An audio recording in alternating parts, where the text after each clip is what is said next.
या महिला डॉक्टरनं अक्षरशः यमराजाकडून काकाचा आत्मा हिसकावून घेतला आहे। अवघ्या या महिला डॉक्टरनं 5 मिनिटांमध्ये त्या काकांना जिवंत केलं आहे। असं काय घडलं, संपूर्ण व्हिडिओ पाहण्यासाठी तुम्ही आत्ताच या एस एस ब्रो स्टाईल या चॅनेलला सबस्क्राईब करा आणि अपडेट देखील राहा। दिल्ली विमानतळावर एका व्यक्तीला अचानक हृदयविकाराचा झटका येतो। दरम्यान तिथे उपस्थित असलेली एक महिला डॉक्टर त्याला CPR देते आणि त्याचा जीव वाचवते। ही घटना कॅमेरामध्ये कैद झाली असून सोशल मीडियावरती आता प्रचंड गाजते। सोशल मीडिया वापरकर्ता ऋषी बागरी यांनी या शेअर केलेल्या व्हिडिओमध्ये एक डॉक्टर असलेली महिला जमिनीवर पडलेल्या पुरुषावर CPR करत असल्याचे तुम्हाला पाहायला मिळते।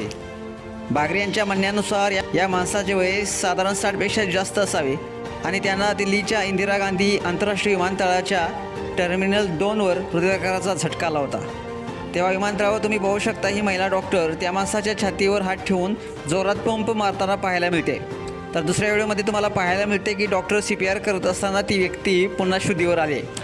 या महिला डॉक्टरचं जितकं कौतुक कराल तितकं कमीच आहे, कारण या महिला डॉक्टरने त्यांना केवळ 5 मिनिटांमध्ये जिवंत केलं। या भारतीय डॉक्टरांचा खूप अभिमान आहे। मित्रांनो, हा व्हिडिओ जास्तीत जास्त शेअर करा जेणेकरून या महिला डॉक्टरचं सगळीकडून कौतुक देखील होईल। या महिला डॉक्टरसाठी एक सलाम नक्कीच बनतो। तुम्हाला हा व्हिडिओ कसा वाटला नक्कीच कमेंट्स करायला विसरू नका आणि आपल्या